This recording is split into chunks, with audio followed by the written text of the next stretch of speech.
반갑습니다. 불교심리학 보만입니다. 얼마 전에 날씨가 잠깐 따뜻해진 며칠이 있었는데요.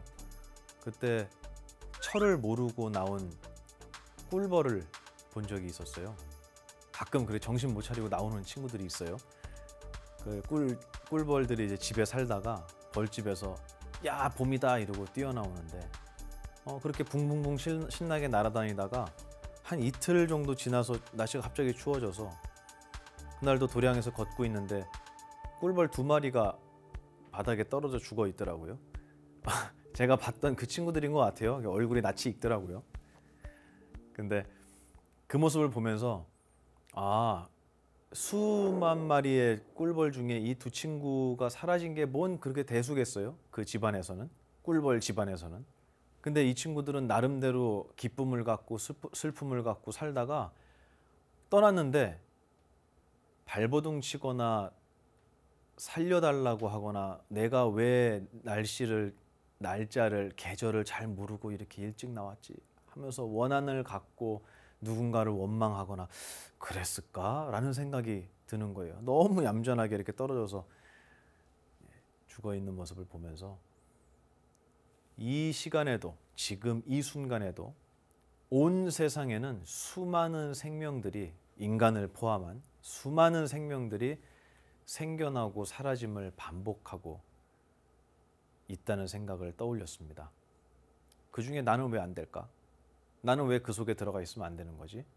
왜 나는 오늘도 심장이 뛰어야 하고 내일 아침에도 숨을 쉴 수 있을 거라고 생각하지?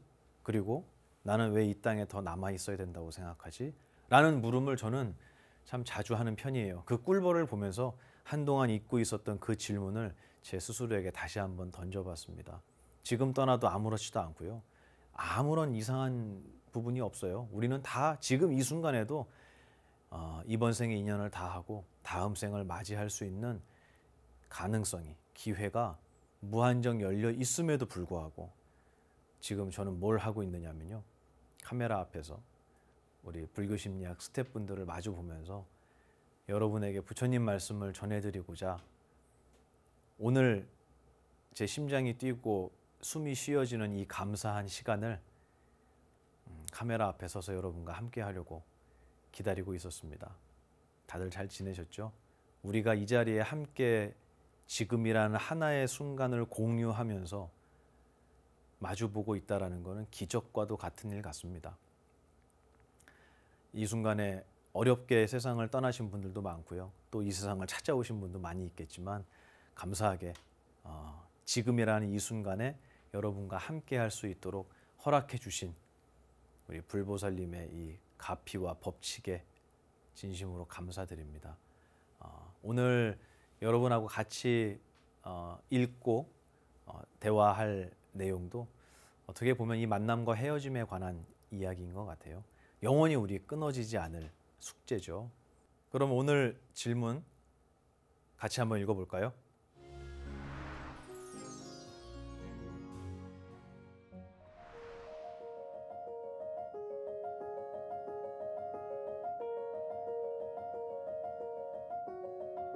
오늘 주제는요. 지나감이 새로운 시작일까요? 라는 내용이에요. 무슨 내용일지 궁금하시죠? 글쓴이는 나를 보다 라는 분이 올려주셨어요. 안녕하세요. 진지함에 속았습니다. 스님 공부법에 바늘에 실을 꿰지 않고 세월을 지나다 보니 실자국은 없네요. 마음 공부 욕심을 내고 보니 눈이 멀고 가까운 인연들과 멀어져 끊어져 버렸지만 지금 와서 정신 차리고 세상을 보니 처음엔 후회와 참회와 기막힌 사연이 허탈하고 나로 인해서 피해본 인연에 겨우겨우 본래의 자리로 이제 왔건만 가장 큰 피해자였던 처사와는 억지로 인연을 떼어내다시피 했네요. 이혼도 제가 강요를 했었는데 이미 기억 속에서 끊어진 인연으로 그대로 가는 게 맞는지, 아니면 만나서 기억 청소를 해서 각자의 길로 가는 것이 맞는지. 그때 사유는 진지함으로 눈이 먼 사연이었습니다. 뵙고 정중히 여쭙고 싶지만 길을 찾을 수가 없네요. 이젠 세상을 보는 힘이 많이 빠졌습니다. 네, 이런 사연을 올려주셨는데요. 되게 기운이 많이 빠지신 것 같아요. 근데 마지막에 세상을 보는 힘이 많이 빠졌습니다. 이 말씀이 저는 두 가지 의미로 들렸어요. 진지함이 많이 빠졌다는 얘기일 수도 있고요. 또 세상에서 무언가를 하고자 하는 의욕이 좀 많이 줄었다라는 말씀 같기도 해요. 이 질문은요, 웬만하면은 여러분이 올려주신 그대로 뭐 오탈자 정도만 수정을 하고 약간 어색한 부분이 있어도 그대로 읽으려고 하는 이유가요. 제가 이거를 각색을 하면은 제 이야기가 돼버리기 때문에 웬만하면 건들지 않고 그대로 읽고 있다는 점 여러분 좀 양해 부탁드립니다. 일단 이 질문하신 분의 마음은 뭐 충분히 이해가 될 것 같아요. 정리를 해보자면 그 전에 우리 불교 심리학에서 제가 그 실과 바늘에 대한 비유를 드렸죠. 부처님의 제자 눈이 멀었던 아나율 존자에 대한 이야기를 하면서 열심히 노력은 했지만 노력한 결과 수행의 결과가 남지 않아서 많이 힘든 외로운 허탈한 그 모습을 제가 말씀을 드렸고요. 그래서 바늘에는 반드시 실을 끼워서 바느질을 해야만 결과가 남는다. 그리고 그 실은 오직 스승님, 부처님만이 끼워주실 수 있으셨다라는 뭐 이런 이야기로 여러분과 함께 1시간 재미있는 시간 보냈는데요. 아마 그 말씀을 해주신 것 같아요. 그래서 열심히 노력은 하고 살았는데 이제야 보니까 남은 실이 하나도 없다. 바느질만 열심히 했다. 모두가 공감하실 내용 같고요. 저 역시도 그 부분에 대해서 굉장히 마음속에 큰 어떤 이 공부에 대한 충격으로 다가와서 그래서 제가 그 이야기를 아직까지도 명확하게 이 큰 스님과의 대화를 기억하고 있습니다. 지금 글 쓰신 질문해 주신 분만의 어려움, 모자람, 어리석음 이렇게 생각해서 스스로를 괴롭히지 않으셨으면 좋겠어요. 그리고 오늘 이 질문의 주제는요. 너무 진지하고 심각해서 주변에 있는 모든 사람들, 많은 인연들을 다 내가 떠나보냈고 내가 또 떠나왔고 그리고 그 중에 가장 많이 피해를 본 사람은 남편이다. 뭐 이런 말씀을 해주셨어요. 가까운 사람일수록 더 잘 찔린다고 제가 말씀드렸잖아요.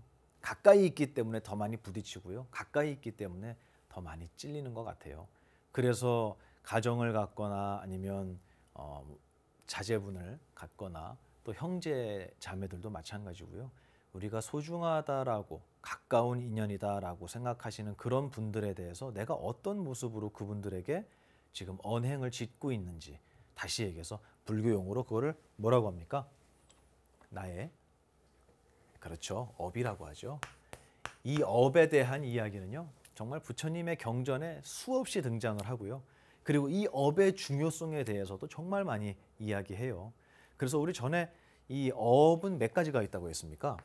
3가지가 있다고 했죠. 복습 한번 해볼까요? 첫 번째가 이제 우리가 몸으로 짓는 행위예요. 아이고 반갑습니다. 그리고 우리 감독님하고 제가 이렇게 악수하면은요. 이거 행위잖아요. 그죠? 그래서 몸으로 짓는 행위.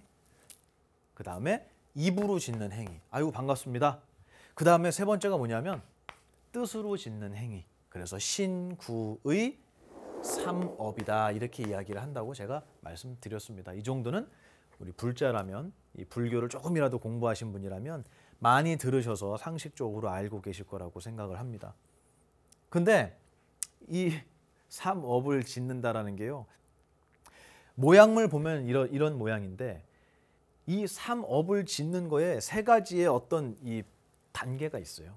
그 단계가 여러분 많이 듣고 흔히 알고 계시는 이야기였는데요. 그거를 이렇게 생각해 보신 적 있나 모르겠어요. 이 신구의 3업, 나의 행위, 이거를 이제 한글로 바꾸면 굳이 억지로 바꾸면 억지로 그러면 행위라고 바꾸는데 저는 이렇게 번역하고 싶진 않아요. 이건 올바른 번역이 아니기 때문에 그냥 업이라고 우리 기억하고 그렇게 배웠으면 좋겠습니다. 어쨌든 우리가 짓고 있는 이 3가지의 행위, 3업이 대부분 이 순서대로 진행이 돼요. 3가지 단계로 진행이 되는데요. 여러분 다 알고 있는 얘기인데요. 이걸 이렇게 생각을 안 하셔서 제가 정리를 해드리는 거예요. 이 신구의 3업을 지을 때를 가만히 돌이켜 보세요. 내 얘기입니다. 여러분의 얘기예요. 내가 정말 그렇게 하나? 생각해 보시면 맞을 거예요. 첫 번째가 뭐냐면 마음속에 원하는 게 생겨요. 하고 싶은 게 생겨요. 그게 이렇게 얘기했죠. 탐. 네. 하고자 하는 거예요. 무언가를 간절히 원하고요. 얻고자 하고 때로는 버리려고 하고요. 이런 하고자 하는 마음이 생겨요. 그러면 마음이 곧바로 어떤 상태가 되는지 아세요? 진지해져요. 이거를 성낼 진 뭐 이렇게도 표현할 수 있는데요. 꼭 화를 낸다라고 생각할 게 아니고요. 화날 때의 기분을 생각해 보면 굉장히 진지하잖아요. 무언가를 하고자 하는 마음이 있으면 그 사람은 마음이 진지해집니다. 진지해지고 나면요. 항상 그 뒤에 어떤 행동을 하냐면 평소 같으면 하지 않을 행동을 하는 거예요. 그래서 이 세 가지를 탐진치라고 부르고요. 세 가지의 스스로를 고통스럽게 만드는 독이다라고 해서 삼독이라고 합니다. 그래서 이 삼업이라고 하는 건요. 꼭 나쁜 의미만은 아니에요. 좋은 삼업도 있겠죠. 그래서 악업도 있고 선업도 있고 하는데요. 우리가 보통 이 신구의 세 가지의 업을 우리의 행위를 사용하는 거 써먹는 걸 보면은 좋은 쪽으로 쓰면은 이 순서로 진행이 안 될 거예요. 근데 우리는 이상하게도 나의 업을 이 순서로 이 3단계로 진행하는 경우가 굉장히 많습니다. 그리고 오늘 질문하신 분께서도 나름대로 최선을 다해서 잘 살려고 노력을 하셨고요. 또 고통스럽지 않은 길을 찾으려고 노력을 하셨지만 그게 아마 이 순서대로 진행이 되셨을 거라고 저는 생각해요. 그래서 하고자 하는 함이 생기고요. 그리고는 반드시 이건 꼭 이뤄야 돼 라는 진지함이 생기고요. 그리고 나면 그 진지함 속에서 무언가를 선택하면 유연하고 지혜로운 선택이 아니라 어리석은 판단을 하게 된다. 그래서 이 어리석음까지가 3단계인데요. 그런데요. 이 뒤에 하나가 더 있어요. 저는 이게 더 큰 것 같아요. 삼독은 요게 세 가지가 맞거든요. 탐진치. 근데 이게 끝나고 나면 한 바퀴를 돌고 나면 이 뒤에 이어지는 게 뭐냐면 저는 이거 같습니다. 과보. 과보가 뭐죠? 내가 한 행동에 대한 결과. 그래서 이 과보를 여러분이 과보라는 말도 많이 들으셨겠지만 내 행위에 대한 결과. 그래서 업보 들어보셨죠? 네. 야, 이게 다 전생의 업보란다. 너가 전생에 다 이렇게 어리석게 살아서 너한테 지금 이런 일이 오는 거야. 다 전생의 과거의 업보야. 라고 이야기하시는 분도 들어보셨을 거예요. 과보, 업보. 다 어찌됐든 결과에 대한 이야기예요. 내가 지은 행위에 대한 결과. 그런데 탐진치라는 삼독을 짓고 나서 거기서 이어진 과보니 당연히 행복하겠습니까? 행복하지 않죠. 아마도 남편분에게도 나름대로 최선을 다해서 노력을 하셨겠지만 최선이라고 생각을 하셨겠지만 그 최선이 아마 이 순서대로 진행이 되지 않았을까. 그래서 탐진치는 순식간에 일어나는 일인데요. 이 과보는 약간의 시간차가 있어요. 그래서 시간이 한참 지나고도 나에게 돌아오는 과보가 있고요. 짓자마자 바로 돌아오는 과보도 있습니다. 뭐 그것도 나중에 시간이 되면 제가 정리를 한번 해드릴 텐데 어쨌든 이 과보는 즉각 오지 않는 것들이 있다는 거예요. 제가 정말 여러분한테 자주 드리는 말씀인데요. 제가 이거를 알고 나서 내심 큰 충격을 받았어요. 제 스스로가. 지난 가을이었나? 그 늦가을에 그 사과 값이 엄청 비쌌죠. 아세요? 그래서 이 절에서 뭐 제를 지내거나 행사를 할 때도 배보다 더 비싼 적도 있었대요. 사과가. 그래서 저희 그 도각사가 있는 데가 이제 상주고 그 옆에가 문경이라는 데인데 그 문경이 사과가 유명하잖아요. 그래서 옛날에는 사과를 이렇게 또 다른 분 선물도 드리고 또 절에 보시해 주신 분도 있고 그랬는데 작년에는 굉장히 뜸했어요. 그만큼 사과 하나가 막 10,000원이 넘어가고 이 정도로 비쌌는데요. 그 사과를 가만히 보시면 이게 사과면요. 사과 씨가 어떻게 생겼죠? 이 모양으로 생겼나요? 아니죠. 사과 씨는 이렇게 약간 이렇게 눈물 모양으로 생겼죠. 물방울 모양으로. 근데 이 사과 씨를 심어서 사과를 키워냈어요. 그러면 이 사과 씨 안에 사과 들어 있습니까? 안 들어 있죠. 이건 경에서도 이 비유는 나옵니다. 씨앗 안에는 열매가 들어 있지 않아요. 근데 이 사과 씨를 심고 여기에 물과 온도와 뭐 여러 가지 요인을 섞어주면, 다시 얘기해서 인연을 맺어주면 여기에서 사과가 열린다는 거예요. 그러면 이거는 원인입니다. 그리고 여기서 만들어진 이 사과는, 사과 씨를 심으면 이건 원인이에요. 근데 이 씨를 심어서 이 사과가 열렸어요. 그럼 이건 당연히 결과 아니겠습니까? 그죠? 아니, 이거 모르는 사람이 어디 있어요? 그래서 이 원인과 결과의 법, 이거를 뭐라고 얘기합니까? 이거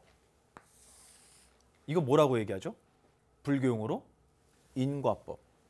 인, 과, 법. 이거 모르는 사람이 어디 있어요? 이 세상 모든 결과에는 원인이 있더라. 이 얘기 다 알아요. 그리고 부처님께서도 이 인과법에 대해서 굉장히 자주 설명을 하셨어요. 그런데 제가 이 사과 씨하고 사과 얘기를 하는 게, 내가 알고 있던 인과법에서 제가 새로운 어떤 한 면을 불과 얼마 안 됐어요. 몇 년 안 됐어요. 그걸 느낀 게. 그래서 여러분하고 공유를 하고 싶어서 제가 오늘 이 얘기를 꺼냈어요. 인과법, 원인과 결과의 법. 이거 왜 얘기하셨을까요? 부처님이 이 얘기 왜 하셨을까요? 뭐를 위해서 하셨을까요? 저는 거기에 대한 거를 한번 생각해 봤으면 좋겠어요.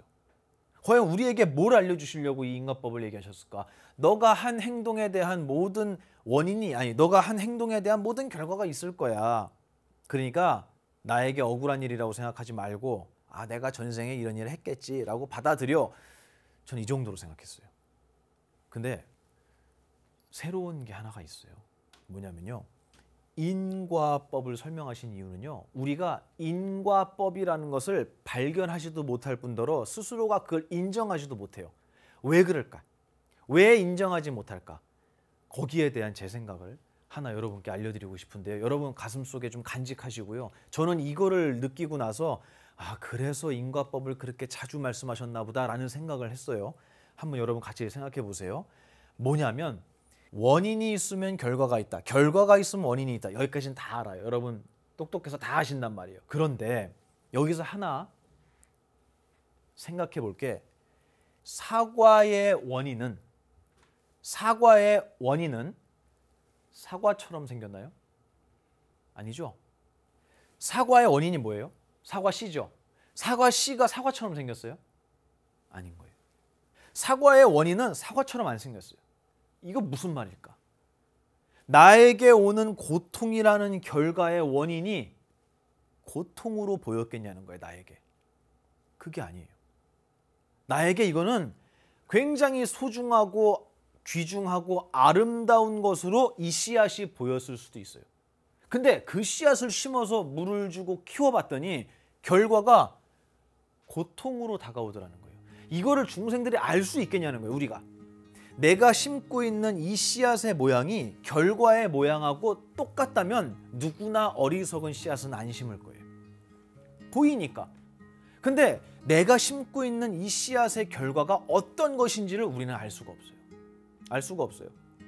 그러니까 아닌데요. 저는 열심히 그냥 노력했을 뿐인데요. 오늘 질문하신 분이 그거잖아요.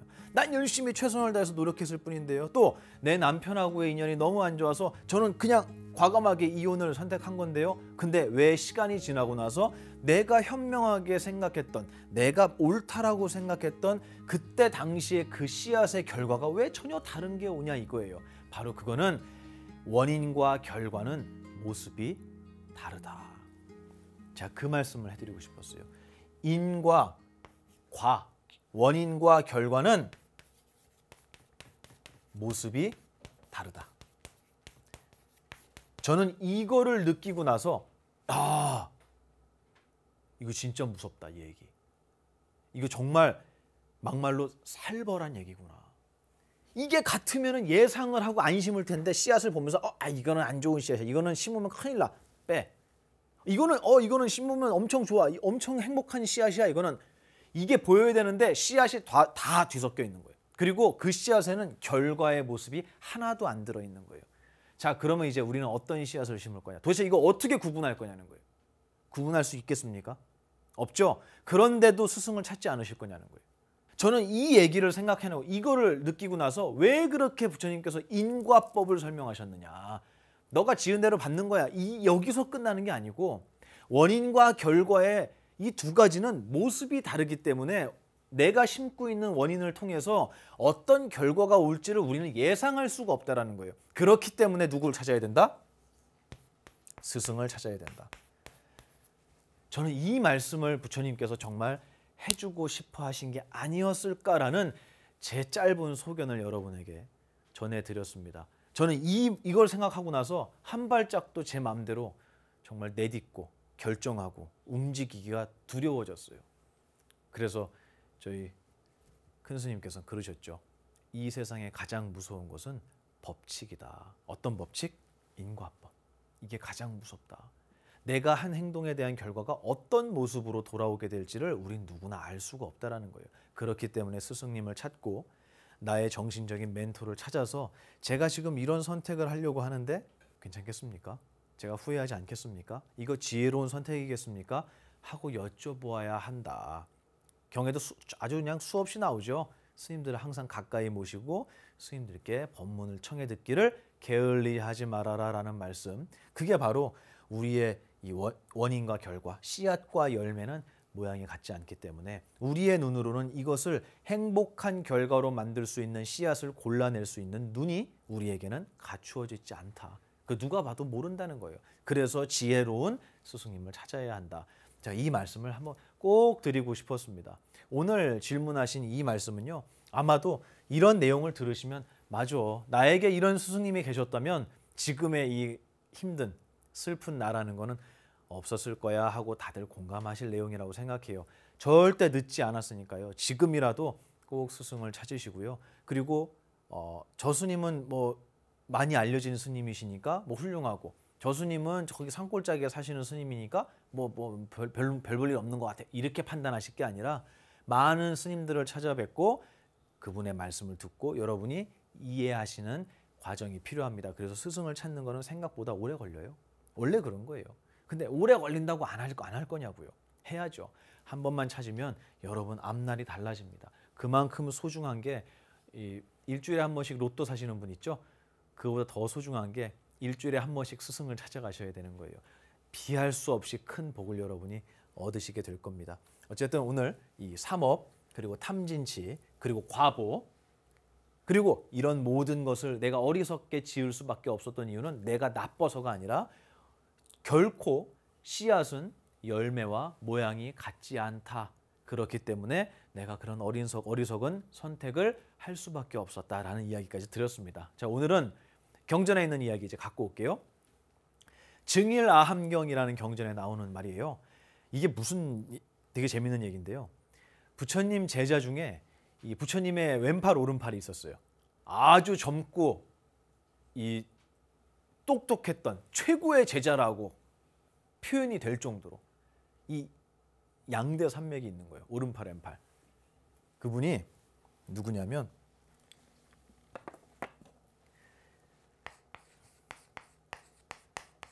목련존자 또는 목걸련존자 그리고 목련존자의 친구였죠. 사리불, 목련과 사리불 이분은 친구였다고 해요. 출가를 동시에 합니다. 같이 해요. 친구여서 아주 높은 신분의 귀족의 자제분들이었는데 근데 안타깝게도 목련존자는 부처님보다 먼저 세상을 떠나죠. 굉장히 슬퍼서 부처님께서 눈물을 보이시는 그런 일화도 있습니다. 어쨌든 이 목련과 사리불 존자를 부처님께서 가장 최고의 제자라고 칭할 정도로 엄청나게 지혜로운 분이었나 봐요. 그래서 뭐 이건 여담이지만 부처님을 살해하려고 했던 유명한 분이 있었죠. 예, 데바다tta 또는 제바달다라고 했던 그분이 계신데 그분이 이제 부처님의 승단을 떠나서 부처님의 승단에 있던 많은 비구들을 데리고 나가요. 근데 그때 부처님께서 이 데바다tta를 그냥 두신 게 아니라 데바다tta는 그냥 뒀어요. 근데 그 데바다tta를 따라갔던 많은 제자들을 부처님께서 다시 회수해 오세요. 근데 당신이 가신 게 아니고 누굴 보냈겠어요? 최고의 제자 2명을 보낸 거예요. 해결사를 보낸 거예요. 그 해결사가 목걸련과 사리불이었다. 그래서 이 두 제자를 부처님께서 대바다타에게 보내세요. 그랬는데 이 대바다타가 이 목련과 사리불 존자가 이제 그 자기의 승가를 찾아오는 모습을 보고 좋아했을까요? 싫어했을까요? 엄청 좋아했대요. 자, 봐라. 부처님의 최고의 제자 왼팔 오른팔이 다 나에게 귀의하러 왔다. 그래서 아이고 어서 오십시오 하고 앉혀놓고 자기는 부처님 흉내를 내면서 뒤에서 오른쪽으로 누워서 이렇게 아시죠? 부처님 쌍림 열반상을 보면 오른쪽으로 누워 계셨잖아요. 부처님처럼 누워서 이 두 제자가 설법하는 거를 뒤에서 마치 자기가 스승인 것처럼 1등하고 싶은 뭔가 이 피의식이 많았던 분인가 봐요. 그 모습을 보다가 참 어리석게도 잠이 드는 거예요. 대바다타가. 그 사이에 이 목련과 사리불이 이 스님들을 다 교화해서 다시 다 데리고 갔대요. 그래서 이 대바다타가 잠에 들었다가 눈을 떴을 때는 자기를 따라왔던 이 승단의 스님들이 아무도 안 남았었다. 뭐 이런 이야기가 있어요. 그 정도로 이제 유명한 분들이죠. 부처님께는 굉장히 소중한 제자들이었습니다. 그런데 이 목련과 사리불의 이 정말 뛰어난 재능과 이 지혜를 주변에 있는 사람들이 시기하지 않았겠어요? 원래 모난 돌이 정 맞는다 그러잖아요. 남들보다 더 뛰어나면 정을 맞게 돼 있고요. 욕을 먹게 돼 있고요. 비난과 질투의 이야기를 들을 수밖에 없는 것 같아요. 그래서 이 목련 존자와 사리불 존자를 굉장히 이제 싫어하는 분들이 많았대요. 그리고 나이가 엄청 젊으니까 더 미워했겠죠. 그래서 이분들을 미워했던 스님이 하나 있었는데요. 그 스님 이름이 구팔이라는 분이 있었대요. 근데 이분이 부처님을 찾아가서 계속 얘기하는 거예요. 뭐라고? 이 목련하고 사리불은 이 인간성이 안 좋습니다. 겉과 속이 다릅니다. 수행을 올바로 하지 않고 나쁜 짓을 합니다. 승단을 분열시킵니다. 이런 막 험담을 계속한 거예요. 이 구팔이 스님이. 근데 부처님께서 믿으셨겠어요? 안 믿으셨겠어요? 안 믿죠. 그런 제자가 아니다. 너는 험담을 그만둬라. 라고 얘기했는데도 끊임없이 가서 험담하는 거예요. 여러분도 그런 경험 있죠? 분명히 있어요. 그게 자기에게 무슨 이익이 될까요? 이익이 없는데도 불구하고 계속 험담을 한 거예요. 그러다가 경에 보면 이 구팔이 스님이 몸에 종기가 났다 그래요. 근데 그 종기가 왜 우리나라에도 옛날 왕들 종기 나서 막 돌아가셨다라는 기록들 있죠? 그 종기가 어떤 분들은 그 당시에 암이었다. 이렇게 표현한 분 많아요. 우리가 알고 있는 뾰루지, 여드름 이런 것도 종기지만 그런 걸로 죽음에 이르지는 않잖아요. 근데 등에 이제 종기가 나서 뭐 돌아가셨다 이런 얘기들은 암이 아니었겠냐 뭐 이런 얘기를 할 정도로 그 당시에 종기라고 하는 건 굉장히 위중한 병이었나 봐요. 그래서 처음에는 이렇게 좁쌀만큼 작다가 나중에는 합장한 것처럼 커졌대요. 이만해진 거예요, 종기가. 그래서 결국에 이 구팔이 스님이 돌아가시게 돼요. 그리고 어디로 떨어졌을까요? 지옥으로 떨어지죠. 그래서 이 구팔이 어디로 떨어졌느냐? 연화지옥이라는 데로 떨어졌다. 이렇게 경에 나옵니다. 연화지옥에 떨어졌는데 나중에 이 스님들이 이 목련과 사리불 존자께서 그 사실을 알아요. 그래서 제 기억으로는 사리불께서 사리불 존자가 부처님께 말씀을 드리는 걸로 알고 있는데요. 목련인지 사리불인지 기억이 잘 안 납니다. 어쨌든 이 두 스님이 부처님께 부처님 마음이 안 좋습니다. 저희 욕하다가 지옥에 떨어진 저 구팔이 스님을 저희가 가서 구제하겠습니다. 라고 얘기를 한 거예요. 그 부처님 뭐라 그러셨을까요? 부처님께서 당연히 그래 가서 구해와라 라고 하실 줄 알았어요. 근데 가지 말라 그러는 거예요. 근데 이 스님들은 이해를 못하는 거예요. 아니 왜 가지 말라 그래? 그래서 고집을 부려서 결국 가요. 부처님 말 안 듣고 고집 부리면 끝이 안 좋죠. 예상할 수 있죠. 그래서 이 연화지옥에 가서 이 스님을 불러냅니다. 힘들지 않습니까? 고통스럽지 않습니까? 라고 질문을 했는데요. 이 스님을 보자마자 이 목걸련과 사리불 이분들을 보자마자 구팔이 스님이 어떤 반응이었을까요? 아이고 이렇게 멀리까지 저를 위해서 와주셔서 감사합니다. 그랬겠냐는 거예요. 불같이 화를 냈대요. 왜? 너네들 때문에 나 이렇게 된 거야. 약 올리러 왔어? 이런 반응이지 않았을까요? 불같이 화를 냈대요. 당신들 때문에 내가 여기를 떨어져서 이 고생을 하고 있는데 내 앞에는 여전히 당신들이 있다고. 꼴도 보기 싫은데. 이렇게 얘기를 했다고 해요. 그래서 그 말을 뱉자마자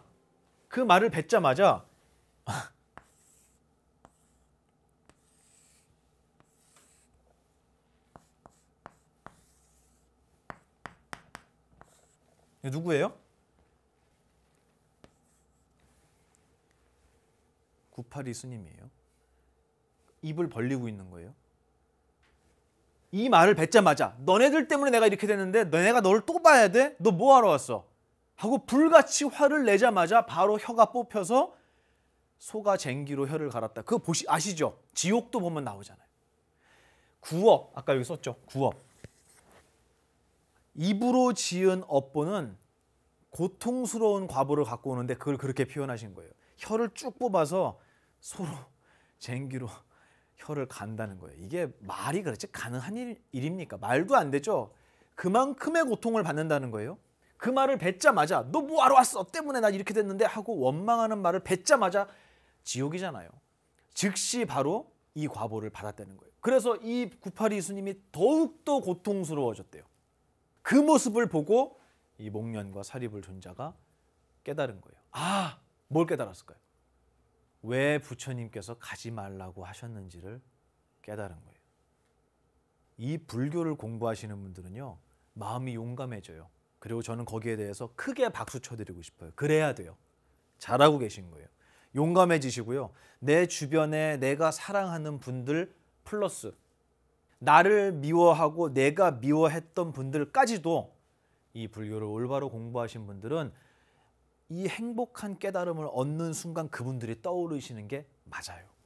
내가 그때 좀 더 부드럽게 얘기할 걸. 또 나에게 이렇게 악한 말, 힘든 말, 나에게 고통스러운 행위를 했던 과거의 그 사람들 역시도 다 불쌍한 사람들이구나. 내가 도와줘야겠다.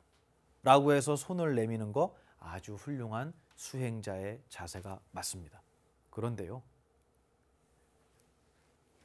982 스님께서 말씀하신 것처럼 과연 이 아름다운 수행자들이 내민 손을 그분들이 감사함으로 받겠느냐라는 얘기예요.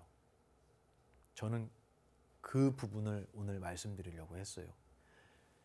질문하신 분께서 남편분에게 내가 진지함에 의해서 탐진치로 인해서 그분을 아프게 하고 이혼하자는 얘기도 본인이 했다 그러셨잖아요. 상대방에게 상처를 주고 고통을 주고 힘든 기억을 심어줬다. 그거는 분명히 내 스스로의 책임이 있다라는 것을 느끼시는 것 같아요. 그래서 이렇게 지금은 인연이 끊어지고 멀어졌지만 다시 그 사람을 만나서 과거를 청산해야 되지 않겠습니까?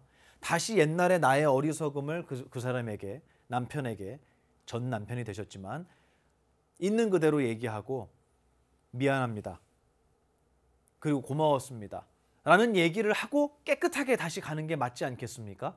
지금처럼 옛날을 다 덮어두고 이렇게 안 만나는 것보다는 다시 만나서 나의 마음속에 있던 솔직한 이야기를 하고 깨끗하게 인연을 정리하고 각자의 길로 가는 게 맞지는 않겠습니까? 라는 질문이 들어있었죠. 제가 답을 드린 것 같아요. 어떻습니까? 해보시겠어요? 가서 내가 이러이러한 일로 잘못했고 그때 내가 생각이 짧았고 그때 내가 탐진치에 눈이 가려서 보지 못했고 잘하려고 노력은 했지만 내 뜻대로 되지 않아서 미안합니다. 당신을 고통스럽게 외롭게 만들어서 미안합니다. 저는 그 용기는 무조건 박수 쳐드려요. 당연히 하셔야 돼요. 그런데 매번 성공하지는 못한다라는 말씀을 드리고 싶어요. 이 부처님의 가르침은요. 제가 이렇게까지 표현했어요. 정말 부처님의 가르침은 이게 나쁜 말은 아닙니다. 대한민국에 쓰고 있는 한글의 뉘앙스만 생각해 주세요. 대체할 단어가 별로 없어서 제가 이렇게 표현했어요. 정말 지독할 정도로 영악하다. 부처님의 지혜는. 그래서 남들이 알고 있는 우리가 기존에 알고 있던 도덕, 윤리, 관습, 문화, 상식 이런 것들을 부처님께서는 절대로 거기에 메인 설법을 하시지 않았다는 것을 경을 보면 볼수록 느껴집니다. 그래서 나에게 요만큼이라도 힘든 과보가 올 일이라고 한다면 세상에서 그걸 어떻게 평가하든 부처님께서는 과감하게 그대로 행하라고 가르쳐 주세요. 그래서 때로는 이 부처님의 가르침이 세상에서 일반적으로 이야기하는 상식과 배대되는 면들도 있어요. 그거를 두려워해서 이 불교를 누군가의 눈치를 보고 남들에게 포교하지 못한다거나 아니면 그거를 눈치 봐서 내가 공부하고 있던 거를 놓아버린다면 우리에게 자유는 없을 거예요. 그래서 저는 그런 부처님의 가르침을 표현이 정말 마음에 안 듭니다. 저도. 하지만 이렇게 표현하고 싶을 정도예요. 얼마나 이 부처님의 지혜는 날카롭고 우리에게 이익만을 주기 위해서 설명을 하시는지 제가 이렇게까지 표현할 정도로 부처님 가르침은 정말 위대합니다. 제가 말이 떠오르지가 않아요. 내 주변에 나를 힘들게 했던 사람들에게 손을 내미는 거 무조건 하셔야 되는 일이에요. 하지만 이런 경우도 생긴다. 나는 선의에서 손을 내밀고 야 우리 보만 스님 불교 심리학 보러 같이 가자. 그러면 가족들이 다 따라옵니까?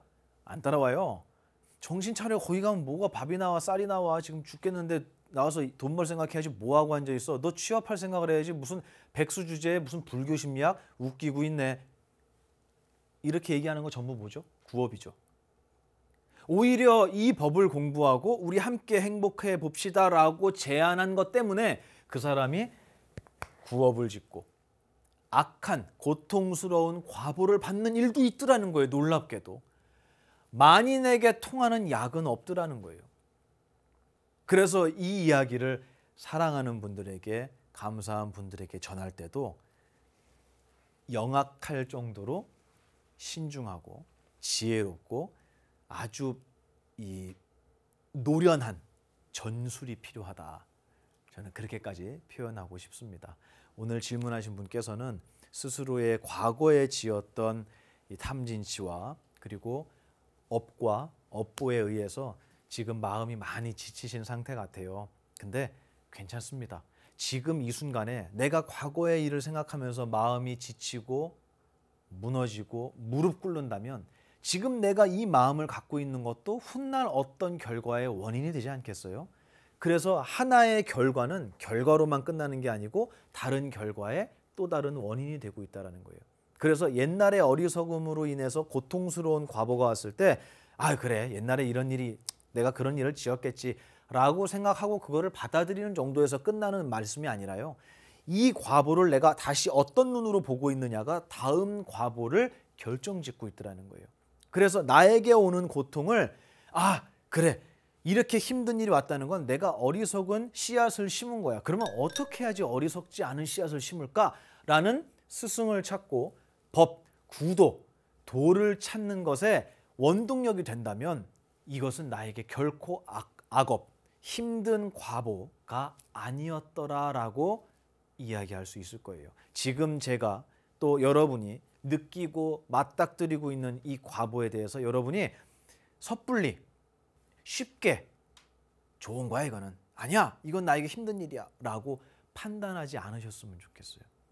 그 판단을 섣불리 하면요 나에게 큰 기회가 될 수 있는 이 일을 놓쳐버릴 수도 있어요. 절대로 나에게 오는 이 일이 좋다 나쁘다라고 생각하시지 마시고요. 항상 모든 것을 공부할 수 있는 거리로 내가 수행을 할 수 있는 씨앗으로 그렇게 받아들이셨으면 좋겠다는 말씀을 드립니다. 그리고요. 지금 말씀드린 것처럼 내가 정말 사랑하는 마음으로 전법하는 마음으로 포교하는 마음으로 큰 뜻으로 손을 내밀어도 그 손을 감사함이 아니라 물어버리는 사람도 분명히 있을 수 있다. 그러니까 항상 신중하게 조심스럽게 그렇게 하셨으면 좋겠고요. 그래서 오늘 질문에는 이런 말씀으로 마무리하고 싶어요. 과거를 굳이 끄집어내서 다 결론이 났잖아요.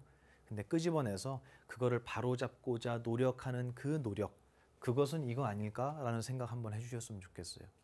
네. 내가 무언가를 하고자 하면 진지해지고요. 진지해지셨기 때문에 질문하신 거예요. 진지하지 않으면 질문할 필요가 없죠. 근데 이렇게 하는 게 맞을까? 저렇게 하는 게 맞을까? 이 진지함 때문에 질문하셨는데 참 잘하신 거예요. 왜냐하면 진지해지고 나면 나도 모르게 선택을 해버려요. 그리고 그 과보를 또 받아요. 근데 선택하기 전에 질문하셨잖아요. 아주 잘하셨습니다.